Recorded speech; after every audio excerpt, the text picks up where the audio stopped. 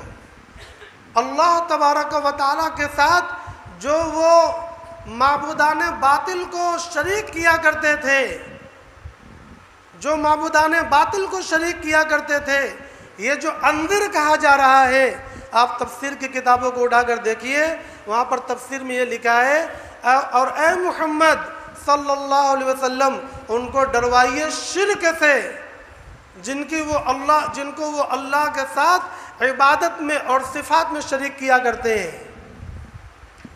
وہ لوگ ماؤں سے نکاح کرتے تھے، بہنوں سے نکاح کرتے تھے، زندہ درگور کرتے تھے، بچیوں کو ننگے طواف کیا کرتے تھے، مگر اللہ کے نبی کے پاس جو سب سے پہلا حکم آتا ہے وہ ان چیزوں سے روکنے کا حکم نہیں ہے۔ وہ کس چیز سے روکنے کا ہے؟ شرک سے روکنے کا، جن کا تعلق عقیدے کے ساتھ ہے۔ آپ لاکھ کوئی بھی نیکی کر لیں اور کسی برائی سے بھی بچ جائیں، لیکن اگر عقیدے کے اندر ادنا سا شرک ہے، کسی قیمت پر اللہ تبارک و تعالی معاف نہیں فرمائیں گے۔ یہ قرآن مجید میں اللہ رب العزت نے بار بار فرمایا ہے، ان اللہ لا یغفر ان یشرک، اللہ تبارک و تعالی شرک کی مغفرت نہیں کرے گا، وَيَغْفِرُ مَا دُونَ ذَلِكَ، اس کے علاوہ بڑے سے بڑے جرائم ہوں گے اللہ ان کو معاف کر دے گا۔ اس سے یہ بات سمجھ میں آئی کہ اگر سب سے بڑا کوئی ظلم ہے، اگر کوئی سب سے بڑا جرم ہے تو وہ اللہ تبارک و تعالیٰ کے ساتھ شرک کرنا ہے۔ اچھا، ایک بات ضروری ہے ان کو سمجھنا کہ یہ عرب والوں کے پاس بت کہاں سے آئے اور وہ بت کن کی تصویریں تھیں۔ سب سے پہلے عمرو بن لحی، بہت مشہور نام ہے، یہ عرب کا راجہ تھا، اس کو بادشاہت حاصل ہو گئی تھی، اور اللہ تبارک و تعالیٰ نے اس کو بہت خوبیوں کا مالک بھی بنایا تھا، اور اس کا بھی وہی مقام تھا، اس کی زبان سے نکلا ہوا معمولی لفظ بھی حکم کا درجہ رکھتا تھا، لوگ اس کی پیروی کرتے تھے اور اس کی بات کو گویا دین اور شریعت سمجھ کر عمل کرتے تھے۔ یہ عرب کا بادشاہ بن گیا تھا، یہ ملک شام آتا جاتا رہتا تھا۔ ایک مرتبہ اس نے دیکھا کہ ملک شام میں لوگ بتوں کے سامنے بت بنائے ہیں اور ان کے سامنے عبادتوں جیسے اعمال کو انجام دے رہے ہیں، تو اس کو بھی بڑا اچھا لگا۔ یہ بہت بڑا عالم تھا، یہ نہ سمجھیے کوئی جاہل تھا، یہ اپنے وقت کا گویا عرب کے اندر سب سے بڑا عالم بھی تھا، بادشاہ بھی تھا، امیر بھی تھا اور حاکم بھی تھا۔ لہذا اس نے یہ دیکھا کہ ملک شام انبیاء کی سرزمین ہے اور ہم جہاں رہتے ہیں وہاں پر انبیاء کی سرزمین نہیں ہے، تو یہ لوگ جو کچھ کر رہے ہوں گے وہ صحیح ہوگا۔ اس نے اپنے گمان میں یہ سمجھا کہ یہ صحیح ہے، چنانچہ ان سے ایک بت مانگ کر لے کر عرب میں آ گیا، اس کا نام ہبل ہے، اور لا کر جوف کعبہ میں رکھا، کعبے کے بیچوں بیچ، اور پورے عرب میں اپنا حکم نامہ جاری کر دیا کہ یہ کعبے کے اندر ہبل نامی معبود رہے گا اور اسی کا طواف کیا جائے گا۔ چنانچہ میں نے بتلایا کہ اس کا حکم مانا جاتا تھا، اس طریقے سے اس کا طواف شروع ہو گیا اور بت بڑھتے گئے۔ اللہ نے فرمایا کیا ہے؟ وَلَا تَذَرُنَّ آلِهَتَكُمْ، کیا ہے؟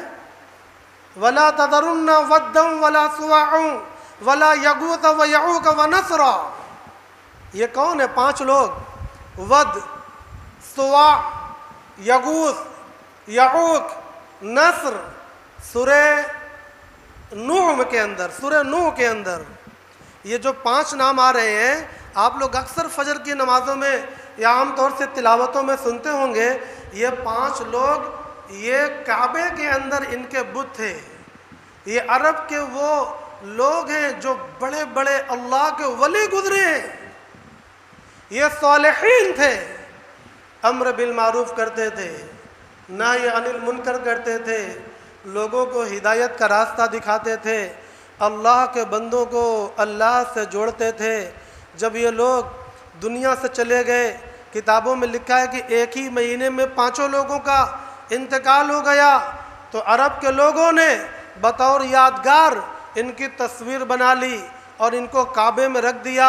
بعد کی نسلیں آئیں اور سمجھا کہ یہ لوگ معبود ہیں اور اسی طرح کیا جائے گا، ہمارے باپ دادا اسی طرح کیا کرتے تھے، چنانچہ غلط سمجھ کر نہیں، صحیح سمجھ کر انہوں نے ان کا طواف اور ان کی پوجا اور عبادت شروع کر دی۔ یہ بگاڑ آیا تھا، یہ وہ بگاڑ تھا جس کے لیے اللہ تبارک و تعالی ہمیشہ نبیوں کو بھیجا کرتے تھے۔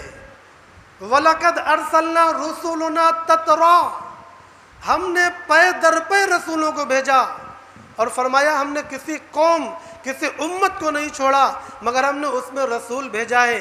جس رسول میں بھی اللہ نے، جس امت میں بھی اللہ نے رسول کو بھیجا، تو بھیجنے کا مقصد عقائد کی اصلاح پہلے تھی۔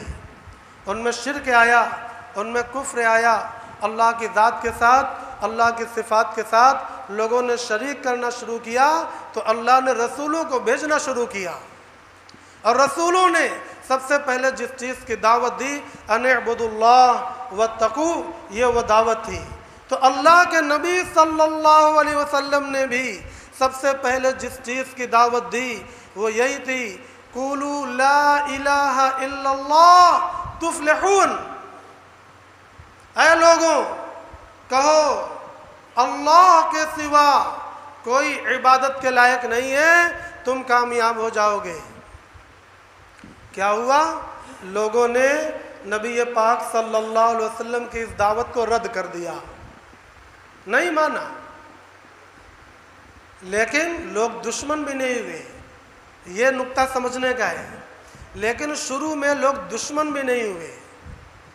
جب اللہ کے نبی صلی اللہ علیہ وسلم نے مثبت دعوت کے ساتھ منکر کو منکر کہنا شروع کیا اور یہ بتلایا کہ تم لوگ جو کچھ کر رہے ہو وہ شرک ہے، کفر ہے، وہ گناہ ہے، وہ بیکار ہے، اللہ کے نبی نے کہا کہ یہ جو بت ہیں لا ينفع ولا يضر، یہ نہ نفع دے سکتے ہیں نہ نقصان پہنچا سکتے ہیں۔ محترم بھائیوں اور دوستوں، اس وقت قوم کی قوم دشمن ہو گئی، قوم کی قوم دشمن ہو گئی۔ یہ بات کہاں چل رہی ہے؟ عقیدے کے اوپر چل رہی ہے۔ اللہ تبارک و تعالی نے اور کیا فرمایا؟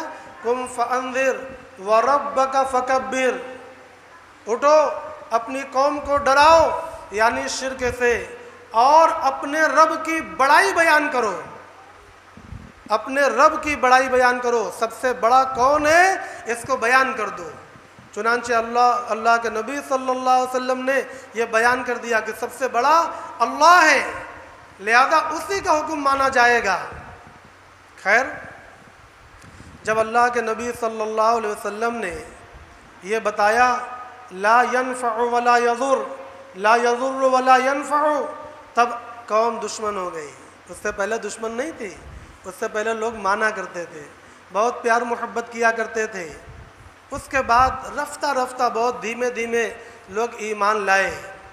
وہ جب ایمان لائے تو اللہ کے نبی کی دعوت میں شریک ہوئے اور پورے طریقے سے آپ کی پیروی کی، پورے طریقے سے پیروی کی۔ جب پورے طریقے سے پیروی کی تو ان کو ستایا گیا۔ آج ہم کو جو نہیں ستایا جا رہا ہے تو اس کا معنی یہ ہے کہ ہم رسول اللہ صلی اللہ علیہ وسلم کی پوری طرح پیروی نہیں کرتے۔ آپ دیکھیں، تمام رسولوں کو ستایا گیا، تمام صحابہ کو ستایا گیا، اور جناب آقا محمد الرسول اللہ صلی اللہ علیہ وسلم کو سب سے زیادہ ستایا گیا۔ حضرت بلال حبشی رضی اللہ تعالی عنہ، حضرت صہیب رومی، حضرت عمار، ان کے والد یاسر، ان کی ماں سمیہ، ان کو سخت ایذائیں دی گئیں، تکلیفیں دی گئیں۔ خود جناب آقا محمد الرسول اللہ صلی اللہ علیہ وسلم کے کاندھے مبارک پر اونٹوں کی اوجڑیاں لا دی گئیں. جب ابو بکر صدیق رضی اللہ تعالیٰ عنہ بچانے کے لیے تشریف لاتے ہیں تو ان کو مار کر لہو لوہان کر دیا جاتا ہے. چند سال نہیں گزرے لوگوں کی جان کے دشمن ہو گئے لوگ. اللہ کے نبی صلی اللہ علیہ وسلم نے حکم دیا کہ لوگوں جان چلی جائے گی تمہاری, تم حبشہ کی طرف ہجرت کر جاؤ. چنانچہ پہلی دفعہ میں غالباً 12 یا 16 لوگ اور 4 عورتوں نے حبشہ کی طرف ہجرت کی, جس میں حضرت عثمان غنی رضی اللہ تعالیٰ عنہ تھے, ان کی بیوی تھی عبداللہ بن مسعود رضی اللہ تعالیٰ عنہ تھے, حضرت زبیر تھے, حضرت سعد تھے. یہ لوگ حبشہ کی طرف ہجرت کر کے چلے گئے. کیوں؟ مال چھوڑ دیا, مکان چھوڑ دیا. حبشہ جب بھی ہے وہ سفر ہے, وطن نہیں ہے, مگر جان کے لالے پڑ گئے. محترم بھائیوں اور دوستوں, ایک سوال ہمارا ہے, کیا ان کے سامنے رخصت نہیں تھی؟ ان کے سامنے یہ مسئلہ نہیں تھا کہ میاں قوم جو کرتی ہے کرے, ہم نہیں بولیں گے, ہم بولیں گے تو بہت دقت کھڑی ہو جائے گی, بڑا خلفشار ہوگا.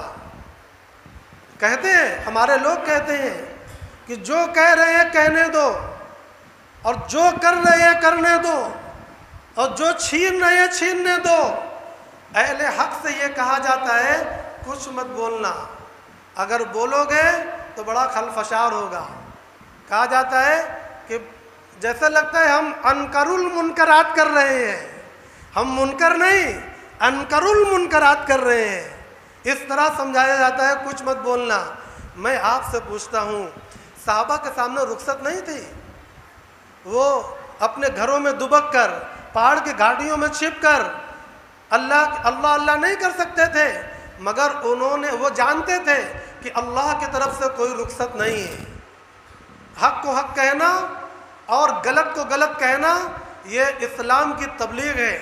اگر شرک کو شرک نہ کہا, کفر کو کفر نہ کہا, حرام کو حرام نہ کہا, اور ناپاک کو ناپاک نہیں کہا, تو پھر ایسا مسلمان نہیں ہے, مداہن ہے, یہ منافق ہے.